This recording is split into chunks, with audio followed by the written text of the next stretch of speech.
प्रधानमंत्री नरेंद्र मोदी मन की बात कार्यक्रम में संविधान ने बतायो गाइडिंग लाइट और मार्गदर्शक। आगामी महाकुंभ से प्रमुखता से कर्यो जिक्र।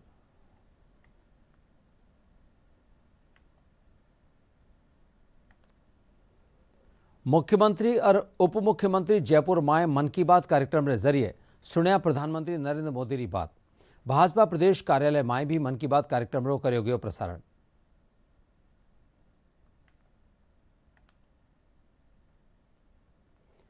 राज्यपाल हरिभाऊ किशनराव बागड़े जयपुर में उद्यानिकी फसलारा संरक्षण विषय माथे आयोजित राष्ट्रीय संगोष्ठी ने कर्या संबोधित। कृषि उद्यानिकी रे तहत प्राकृतिक खेती ने बढ़ावो देवारो कर्या आह्वान। केंद्रीय वन और पर्यावरण मंत्री भूपेंद्र यादव खैरथल तिजारा में आयोजित कार्यक्रम में कीनी शिरकत। खैरथल तिजारा जिला ने यथावत राखवा माथे मुख्यमंत्री भजनलाल शर्मा रो जताया आभार। और मौसम में आया बदलाव रे चालता गुलाबी नगरी जयपुर पर्यटकों से भी गुलजार। माउंट आबू में भी बड़ी पर्यटकारी आवक।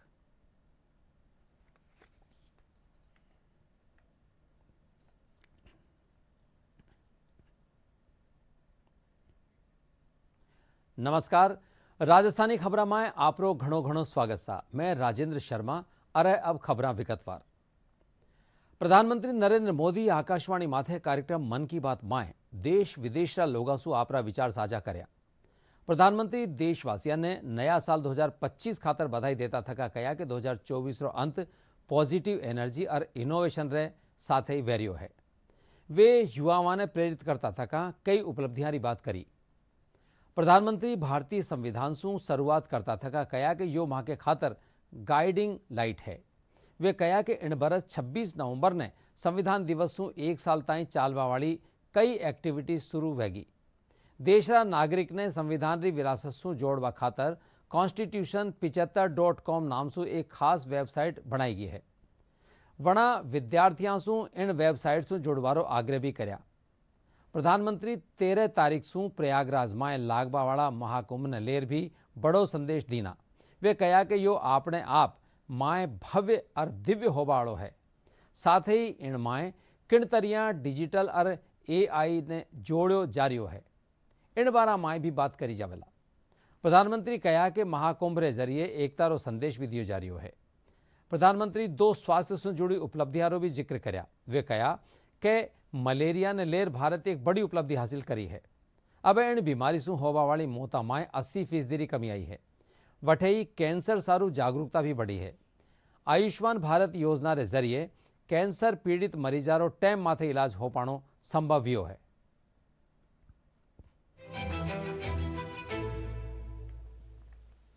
मेरे प्यारे देशवासियों, नमस्कार। 2025 में 26 जनवरी को हमारे संविधान को लागू हुए 75 वर्ष होने जा रहे हैं। हम सभी के लिए बहुत गौरव की बात है। हमारे संविधान निर्माताओं ने हमें जो संविधान सौंपा है वो समय की हर कसौटी पर खरा उतरा है। संविधान हमारे लिए गाइडिंग लाइट है, हमारा मार्गदर्शक है। ये भारत का संविधान ही है जिसकी वजह से मैं आज यहाँ हूँ, आपसे बात कर पा रहा हूँ। इस साल 26 नवंबर को संविधान दिवस से एक साल तक चलने वाली कई एक्टिविटीज शुरू हुई हैं। देश के नागरिकों को संविधान की विरासत से जोड़ने के लिए constitution75.com नाम से एक खास वेबसाइट भी बनाई गई है। इसमें आप संविधान की प्रस्तावना पढ़कर अपना वीडियो अपलोड कर सकते हैं। अलग अलग भाषाओं में संविधान पढ़ सकते हैं। संविधान के बारे में प्रश्न भी पूछ सकते हैं। साथियों, अगले महीने 13 तारीख से प्रयागराज में महाकुंभ भी होने जा रहा है। इस समय वहां संगम तट पर जबरदस्त तैयारियां चल रही है। मुझे याद है अभी कुछ दिन पहले जब मैं प्रयागराज गया था तो हेलीकॉप्टर से पूरा कुंभ क्षेत्र देखकर दिल प्रसन्न हो गया था। इतना विशाल, इतना सुंदर, इतनी भव्यता। महाकुंभ की विशेषता केवल इसकी विशालता में ही नहीं है, कुंभ की विशेषता इसकी विविधता में भी है। इस आयोजन में करोड़ों लोग एक साथ एकत्रित होते हैं। लाखों संत, हजारों परंपराएं, सैकड़ों संप्रदाय, अनेकों अखाड़े, हर कोई इस आयोजन का हिस्सा बनता है। कहीं कोई भेदभाव नहीं दिखता है, कोई बड़ा नहीं होता है, कोई छोटा नहीं होता है।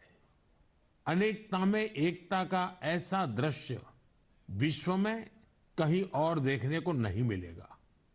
इसलिए हमारा कुंभ एकता का महाकुंभ भी होता है।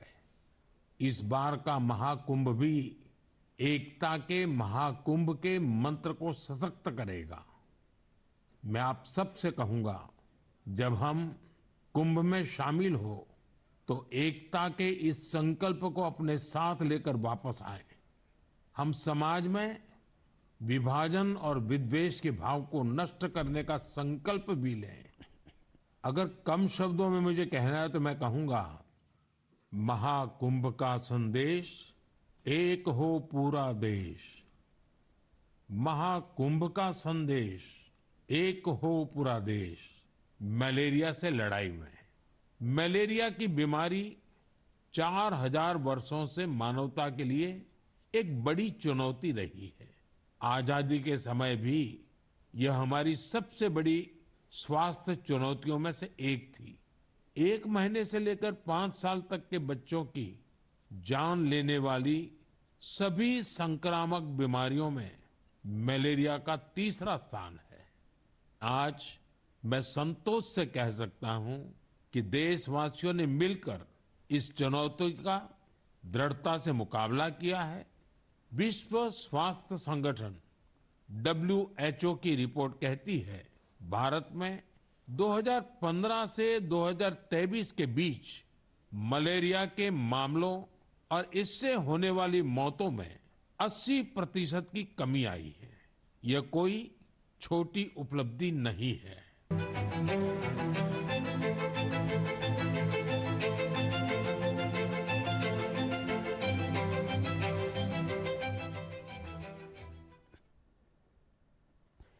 मुख्यमंत्री भजनलाल शर्मा आज जयपुर में मन की बात कार्यक्रम के जरिए प्रधानमंत्री नरेंद्र मोदी की बात सुनिया। इन दौरान सांसद समेत कैबिनेट कई मंत्री भी मौजूद था। जयपुर शहर सांसद मंजू शर्मा और उप मुख्यमंत्री दिया कुमारी भी मन की बात कार्यक्रम में सुनिया। दिया कुमारी कहा कि प्रधानमंत्री नरेंद्र मोदी ने सुनर घणो सीख बारो मौको मिले है।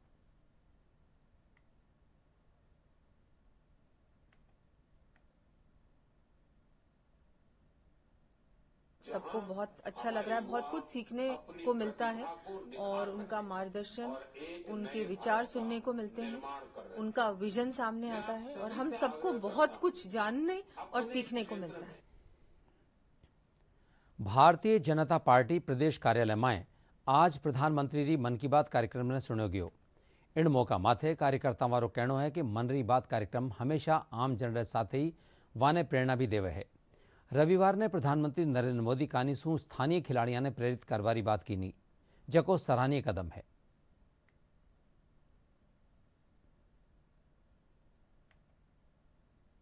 खेल का मैसेज की बात भी कम कड़ी मेहनत से कोई हैशटैग खेलेगा भारत मानवता के लिए एक बड़ी चुनौती रहेगी। कोने कोने से, हर जिले से साल पहले तक लोगों टेक्निकल स्टाफ की है, उतनी ही आप सभी मेरे नागरिक भाई बहनों की भी है। समय पर जांच और इलाज। प्रधानमंत्री जी का जो मन की बात का कार्यक्रम है, आज भारतीय जनता पार्टी के कार्यकर्ताओं ने इसको बड़ी तन्मयता से और ध्यानपूर्वक सुना। प्रधानमंत्री जी का ये कार्यक्रम 117वां एपिसोड रहा और लगातार इसमें भारतीय जनता पार्टी के कार्यकर्ताओं के साथ साथ देशवासियों की भी बड़ी रुचि है, क्योंकि इसमें विभिन्न क्षेत्रों में एक विविध तरीके से अच्छे काम करने वाले लोगों को, प्रेरणादायी काम करने वाले लोगों को देश के समक्ष उनके जो भी कामकाज है उनको लाया जाता है। इससे दूसरे देशवासियों को भी प्रेरणा मिलती है। जैसे आज का जो एपिसोड था उसमें कालाहांडी थी, वहाँ पे जिस तरह से आपके ओलंपिक गेमों के बारे में बताया गया, नक्सल एरिया था सुकमा वगैरह, वहाँ के लोगों को किस तरह से खेलों में प्रोत्साहित करके उनको देश की मुख्य धारा से जोड़ने का प्रयास किया गया। आज की मन की बात बहुत ही अनोखी थी। जैसा कि आपने देखा, आयुष्मान भारत के अंतर्गत एक कैंसर की बीमारी बहुत ही कम समय में सही हो जाएगी। ये भारत के स्वास्थ्य के लिए, भारतीयों के स्वास्थ्य के लिए बहुत ही नया और प्रोत्साहित करने वाला और भारत को संभालने वाला कदम है। आयुष्मान भारत से लगातार लोगों को, रिसर्च करने वालों को, सबको सहूलियत मिल रही है और जिससे कि इलाज हो रहा है। ऐसा ही आदरणीय प्रधानमंत्री जी ने बताया कि बस्तर में ओलंपिक हो रहे हैं, जहां बस्तर में आप देखो बारूदों की आवाज़ आती थी, गोलियों की आवाज़ आती थी, वहाँ लोग खेल रहे हैं, तो किस प्रकार से भारत बढ़ रहा है। इसी प्रकार से उन्होंने बताया कि किस प्रकार से कुछ लोग मिलकर आधुनिक खेती कर रहे हैं, उनका जीवन बदल रहा है। जैसा कि प्रधानमंत्री जी ने कहा कि आय दोगुनी करने का हमारा वादा किसानों का, लगातार FPO के माध्यम से वो सब हो रहा है। प्रधानमंत्री नरेंद्र मोदी रा मन की बात कार्यक्रम ने जोधपुर स्थित इंडस्ट्रीज एसोसिएशन हाल में भी सुनो गयो।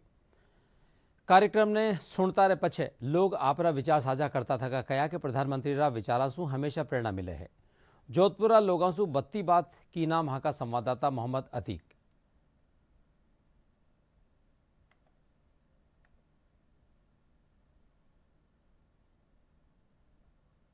प्रधानमंत्री नरेंद्र मोदी ने अपने मन की बात का 117वें संस्करण का आज प्रसारण हुआ आकाशवाणी के माध्यम से। इस वक्त हम बात करेंगे, हम जोधपुर इंडस्ट्रीज एसोसिएशन में इस वक्त मौजूद हैं, जहां पर बड़ी संख्या में लोगों ने आज प्रधानमंत्री के मन की बात को सुना। हम सीधे उनसे बातचीत करेंगे। सर, सबसे पहले तो ये बताएं कि अभी आपने PM के मन की बात को सुना, क्या कुछ आपने उनकी बातों को सुना और क्या कुछ आत्मसात किया? मैं आदरणीय प्रधानमंत्री जी के मन की बात का कार्यक्रम जो 117वां संस्करण है, और मैं सौभाग्यशाली हूँ कि करीब करीब सभी संस्करण मैंने प्रधानमंत्री जी के सुने हैं, और उनका एक स्पष्ट संदेश देश की जनता को रहता है और एक जागरूकता का एक मैसेज हमेशा इस कार्यक्रम में वो देते हैं, और किसी न किसी नए विषय पर वह बात करते हैं और नए विषय को लोगों को अवगत करवाते हैं। तो मैं समझता हूँ कि आज भी जैसा प्रधानमंत्री जी ने कुंभ के मेले के बारे में बात करी, किस तरह की व्यवस्थाएं वहाँ पर है और किस तरह के कार्यक्रम वहाँ पर, भव्य कार्यक्रम वहाँ पर होने जा रहा है, उसके बारे में बात करी। उन्होंने दूर दराज के क्षेत्रों के, बस्तर के ओलंपिक गेम्स किस तरह के हो रहे हैं उसके बारे में बात करी। तो मैं समझता हूँ कि यह इस तरह का एक कम्युनिकेशन जो उन्होंने आमजन के साथ में किया है, वो अपने आप में एक बहुत ही उदाहरणीय या अनुकरणीय कार्य है, और आमजन इसके कारण से प्रधानमंत्री से हमेशा अपने आप को जुड़ा हुआ मानता है। सर, प्रधानमंत्री नरेंद्र मोदी जी ने कुंभ का जिक्र किया और ये भी कहा कि जो आने वाला कुंभ है ये भव्य होगा, इसमें एक मैसेज देने की बात कही है, क्या कुछ कहेंगे?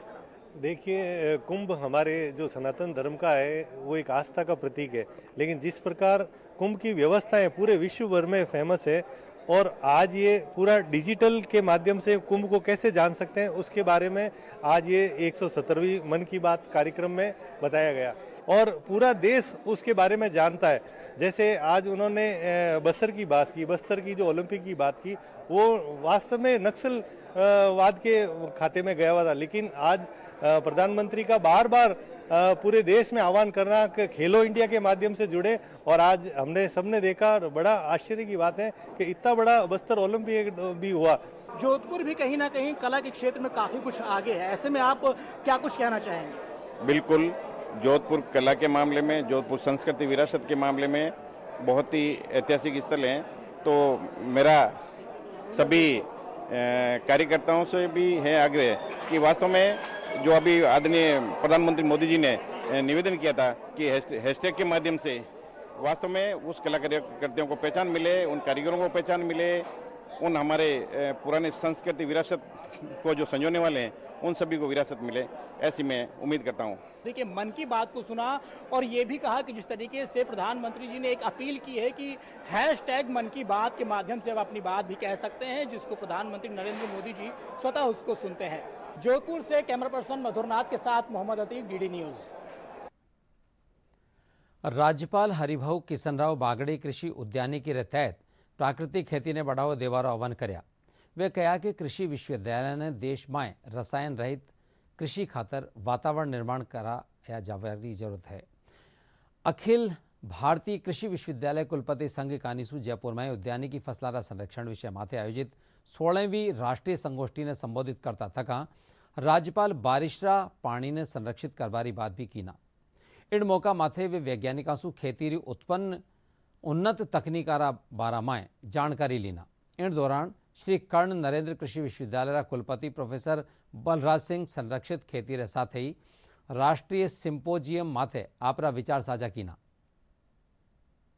बहुत अच्छी फसल आती है और फसल आई भी, अपना अनाज भी ज्यादा हो गया, लेकिन जमीन खराब हो गई। रासायनिक खतों से जमीन भी थोड़ी अपनी खराब हो गई है भी, आप जानते हो। तो ऐसे इस भी अपन जो अभी फलबाग का जो विचार किया है, हमारे इधर तो रोजगार हमें में ये काम करते हैं महाराष्ट्र में, और इधर भी करते होंगे शायद। संरक्षित खेती को लेकर जो प्रोटेक्टेड कल्टीवेशन, ग्रीन हाउस वाली खेती, नेट हाउस वाली खेती, उसको लेके है कि उसमें क्या अभी वर्तमान में स्थिति है इस प्रोटेक्टेड कल्टीवेशन की, और क्या संभावनाएं आगे इसके और विकसित होने की। इसके साथ साथ क्या चुनौतियां हैं इस तरीके की खेती को अपनाने में, आगे चलाने में, और साथ साथ क्या जो समाधान है, जो उपयुक्त समाधान है वो क्या है, और आगे हमें किस तरीके से काम करना पड़ेगा इस क्षेत्र में।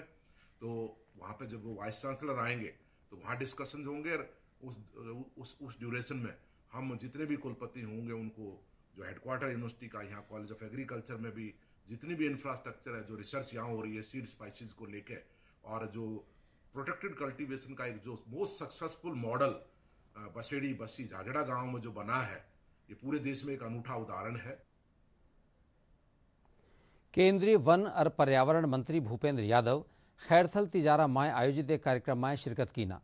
अठे पूंगबा माथे वारो कई जगह स्वागत भी करो गयो।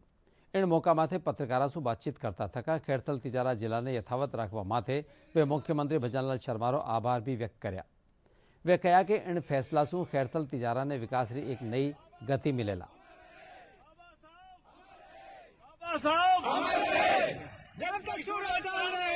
हम सभी खैरथल वासियों की तरफ से आभार व्यक्त करते हैं, और माननीय मुख्यमंत्री जी ने जो यहाँ पर चुनावी सभा में जो भाषण दिया, तो भजनलाल जी ने ये कहा है कि जो भजनलाल जी कहते हैं वो करते हैं। हम खैरथल की तरफ से उसका आभार व्यक्त करते हैं, और निश्चित रूप से इस जिले के बनने से जो औद्योगिक विकास इस पूरे क्षेत्र का है, खैरथल और भिवाड़ी का, उस औद्योगिक विकास को देखते हुए पूरे जिले को आगे बढ़ाने का काम करें। वीड़ा नगर परिषद, जिला परिषद, रीको, केबीएनआर, हाउसिंग बोर्ड, बहुत सारी एजेंसियां एक साथ, और जो भिवाड़ी का विकास होना है उसमें एक प्रॉपर कोऑर्डिनेशन होना जरूरी है। कोटपुतली बहरोडरा सरुंड थाना खेतररा किरतपुरा गांव रे माए बोरवेल में गिरी बच्ची ने बचावा खातर लगातार रेस्क्यू ऑपरेशन चलायो जा रहा है। पुलिस प्रशासन, एसडीआरएफ और एनडीआरएफ की टीम रेस्क्यू ऑपरेशन में आपरी भागीदारी निभा रही है। कोटपुतली बहरोड जिला कलेक्टर कल्पना अग्रवाल रेस्क्यू ऑपरेशन से जायजो लीना। वे कहा कि यह ऑपरेशन घणो कठिन वेग्यो है। वे कहा कि खुदाई रे दौरान पत्थरा आबासू टीमा ने कठिनाई रो सामनो करना पड़ रहा है। जैसे जैसे अंदर जा रहे हैं वैसे वैसे उसकी जो रॉकी जो है, पथरीला बहुत ज़्यादा हार्ड है, तो उसमें जो है ये जो टीम काम कर रही है, ये इनका ये कहना है कि मतलब जैसे शुरू किया था तब उतनी पथरीली नहीं थी, फिर जितने जितने आगे जाते जा रहे हैं उतने ही ज़्यादा पत्थर आ रहे हैं, और इसलिए इसको ये ऑपरेशन जो है अपने आप में इसकी एक चैलेंज और बढ़ गई है, और बहुत ही विपरीत परिस्थितियों में ये ऑपरेशन चल रहा है। ऑक्सीजन की पूरी तरह से सप्लाई सुनिश्चित की हुई है। इन सब गियर्स के बावजूद मतलब जो है मिट्टी जो है इनके नाक में और मुंह में आ रही है, तो आंख में थोड़ी बहुत घुस जा रही है, तो उससे ये सब चीज़ें इरिटेट हो रही है, और वो मतलब जो काम में मतलब और ज़्यादा मतलब मुश्किल हो रहा है उनके लिए ये काम करना। जो जो इंस्ट्रूमेंट ये लोग एक्सपेक्ट कर रहे हैं, जैसे पूर्व में जो चिपिंग मशीन या हेमिंग मशीन काम कर रही थी उसमें मान लो उसमें कुछ गर्म हो गए इंस्ट्रूमेंट काम करते करते, तो तुरंत ही दूसरे इंस्ट्रूमेंट मंगाए गए हैं और बिट्स वगैरह बहुत नुकीली बिट्स इनको प्रोवाइड कराई गई है ताकि अच्छा से अच्छा रिजल्ट हो सके और जल्दी से जल्दी मतलब ये ऑपरेशन है ये पूरा हो सके। राजस्थान हई वंशी कलाल महासभा काणीसु जयपुर माय प्रतिभा सम्मान समारोह आयोजित कर्यो गयो। महासभारी महामंत्री उत्तमचंद चौधरी बताया कि समारोह माय 10वीं और 12वीं बोर्ड परीक्षा में माय 90% सु 32 अंक लेवावाળી प्रदेश भरी 50 प्रतिभावान ने सम्मानित कर्यो गयो।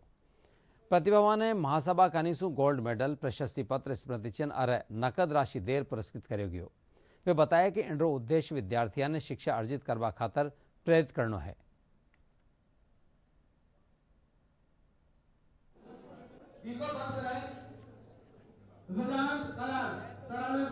राजस्थान है वंशी कलाल महासभा हर वर्ष की भांति इस वर्ष भी प्रतिभा सम्मान समारोह का आयोजन कर रही है, जिसमें 90% और 90% से ऊपर मार्क्स जो बच्चे लाए हैं उनको संस्था द्वारा 1100 रुपये पारितोषिक के रूप में नगद राशि, certificate, gold medal, tiffin box दिया गया है।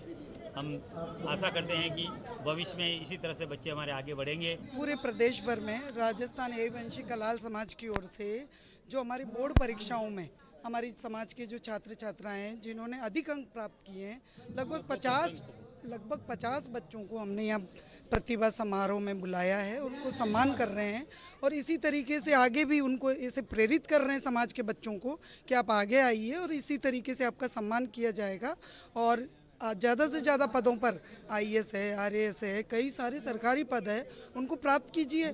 और दूसरी बात, समाज की ओर से आर्थिक, सामाजिक और सभी तरीके के विकास संस्थान कर रही है। मैं 91% आई है मेरे 12th में, कॉमर्स स्टूडेंट हूँ और मेहनत का फल होता है तो मिलता ही है सबको, इसलिए सबको स्टडीज़ पे ध्यान देना चाहिए। एंटरटेनमेंट अपनी जगह होता है बट स्टडीज़ अपनी जगह होती है, तो सब चीज़ों को टाइम देना चाहिए, सब मैनेज करके चलना चाहिए। 10th क्लास में 96.17% प्राप्त किए, इसलिए मुझे सम्मान मिला। इसमें मैंने फॉर्म भरा, इसमें मेरे मम्मी पापा, मेरे परिवार का सबका बहुत बड़ा योगदान है। जयपुर एक निजी स्कूल कानीसु सोमवार ने वार्षिकोत्सव परवरिश आयोजित कर्यो जावेला। विद्यालय प्रबंधन समिति रा अध्यक्ष सरदार अजयपाल सिंह मीडिया ने बताया कि बिरला ऑडिटोरियम में सिंजा 4:30 बजे आयोजित होवा वाला वार्षिकोत्सव रा मुख्य अतिथि उप मुख्यमंत्री डॉक्टर प्रेमचंद बैरवा रहेला। वे बताया कि इन मौका माथे विद्यालय रा करीब 300 विद्यार्थी अपनी प्रस्तुतियां देवेला।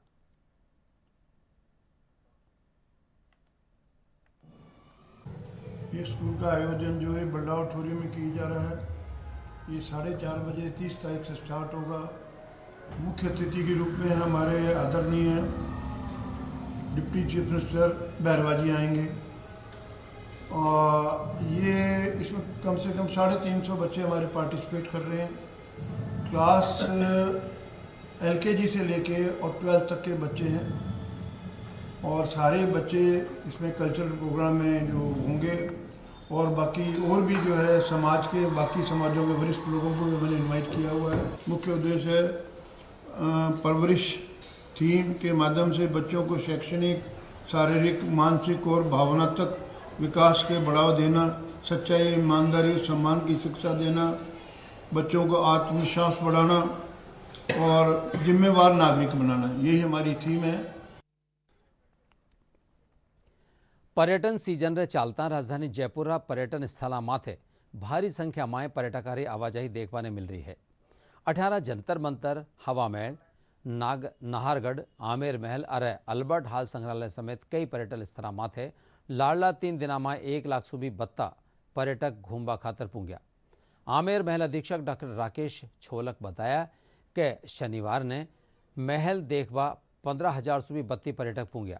आबावाड़ा टाइम में आ संख्या और भी बढ़बारी उम्मीद जताई जा रही है।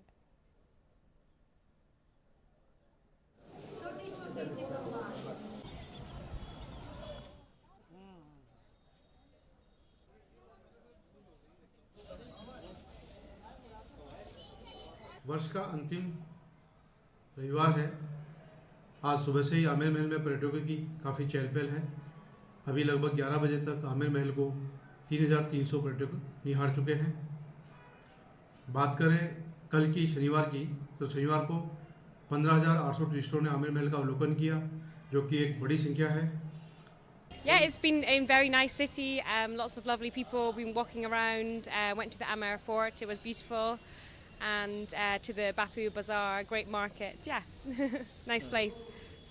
The Amer Fort, the Jantar Mantar, very interesting astronomical site. Go to Pushkar. हम उत्तराखंड से आए हैं। हमने जंतर मंतर देख लिया और हवा महल देख लिया और कहते हैं सिटी पैलेस देख लिया। तो अभी तीन ही देखे, हम कल ही आए हैं, हमने घूम लिया और अभी हम यहाँ आए हैं। यहाँ संग्रहालय तो सुंदर है ही और लोग भी बहुत अच्छे हैं यहाँ के। सर बहुत सुंदर है और बहुत ही अच्छी तरीके से बसाया गया है ये शहर। और मतलब मेरे को तो घूम के पर्सनली बहुत अच्छा लगा। अपने कल्चर से यहाँ के लोग जुड़े हुए हैं, मतलब बहुत सुंदर लगा। एक बार ज़रूर आप देखने के लिए आइएगा, जो भी मतलब आना चाह रहा है। मैं उत्तराखंड से बिलोंग करती हूँ। हमारा जो राज्य है वो भी बहुत सुंदर है, लेकिन इधर एक अपनी अलग पहचान है इस राज्य की। हम दिल्ली से आए हैं राजस्थान जयपुर घूमने और अभी तक बहुत ही सुंदर लगा जयपुर हमें। हम अभी तक हवा महल और Nahargarh fort, Jaigarh fort, city palace सारे घूम चुके हैं और बहुत ही सुंदर जगह है ये। और अभी हम ये संग्रहालय आए हैं, अल्बर्ट हॉल म्यूज़ियम। यहाँ पे सारी चीज़ों को बहुत ही अच्छे से समेट कर रखा हुआ है और ये बहुत ज़्यादा सुंदर है। हम दूसरों को भी रिकमेंड करेंगे कि इस जगह पर वो आएं और यहाँ की सुंदरता देखें। राज्यरा एकमात्र पर्वतीय स्थल माउंट आबू में घनी संख्या में पर्यटक पूंग रहा है।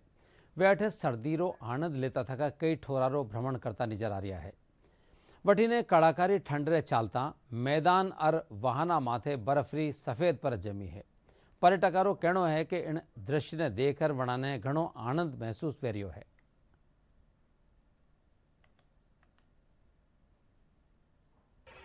बट आज दिसंबर में हमें ये बर्फ देखने को मिल रहा है और उसका फीलिंग ही अलग है। ऐसा लग रहा है हम कश्मीर घूम रहे हैं। बहुत मजा। प्रदेश में मावठ पछे अब सर्दीरो असर बढ़ गयो है। ज्यादातर शहर में दिन और रात तापमान में गिरावट दर्ज करी गई है।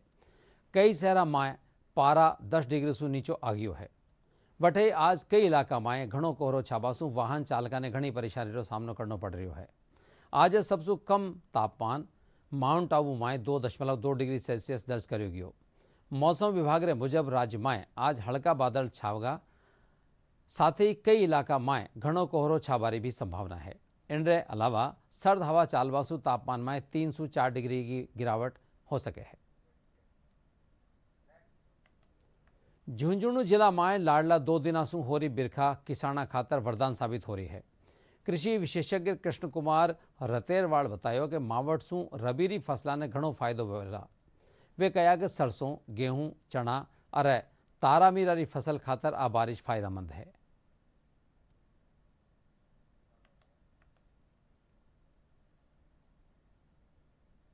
ओले गिरने से तो फसल में कुछ नुकसान हुआ, बाकी बारिश से तो हमेशा फायदा ही होता है। अभी किसान जो की बिजाई कर सकता है इस बारिश में, जो कम पानी और कम टाइम की खेती होती है। बारिश तो फसलों के लिए जो अमृत वर्षा है, तो ये बारिश जो है वो सभी फसल के लिए अमृत का काम करेगी। अब ट्यूबवेल जो है ना वो बंद हो जाएंगे तो नीचे से पानी भी जो है ना किसान को नहीं निकालना पड़ेगा, तो फसलों को नुकसान ही होता है। जहाँ तक हम सभी जानते हैं कि मावठ है, ये तो फसलों के लिए वरदान बताई गई है, तो इससे फसलों को, रबी की फसलों को कोई नुकसान तो नहीं है। लेकिन जो ओले गिरते हैं, ओलावृष्टि जो है वो फसलों के लिए नुकसानदायक है। नहीं सर, अतिवृष्टि जो होती है उससे फसलों को नुकसान होता है। लेकिन अभी अपने यहाँ तो वैसे ही बारिश कम होती है, तो अतिवृष्टि का तो कोई मतलब ही नहीं पैदा होता। तो जितनी बारिश हुई है वो सही है, फसलों के लिए अच्छी है। अरे अब खास खबर एक बार फिर। प्रधानमंत्री नरेंद्र मोदी मन की बात कार्यक्रम में संविधान ने बतायो गाइडिंग लाइट और मार्गदर्शक। आगामी महाकुंभरो प्रमुखता से करो जिक्र।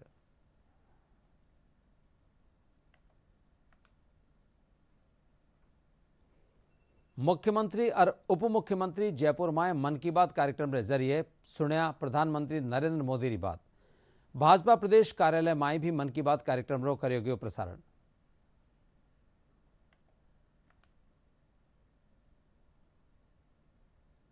राज्यपाल हरिभाऊ किशनराव बागड़े जयपुर में उद्यानिकी फसलारा संरक्षण विषय माथे आयोजित राष्ट्रीय संगोष्ठी ने कर्या संबोधित। कृषि उद्यानिकी तहत प्राकृतिक खेती ने बढ़ावो देवारो कर्या आह्वान।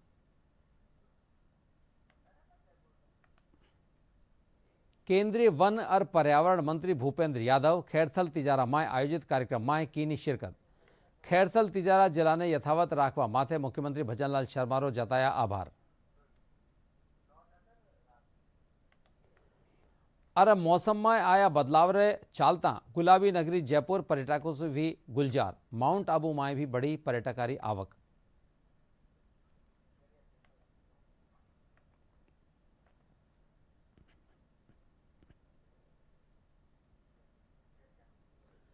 प्रसार भारती कानीसू ओटीटी प्लेटफॉर्म हड़का में नवी शुरुआत करता थका वेब्स शुरू कर्यो है और डिजिटल मीडिया और ओटीटी रा दर्शका ने पूरो इन्फोर्समेंट इकोसिस्टम देवे है। इनरो फायदो उठाता थका भी मुफ्त में शानदार कंटेंट खातर एप्पल स्टोर और प्ले स्टोर सु QR कोड रे जरिए वेब्स ने डाउनलोड कर सको हो।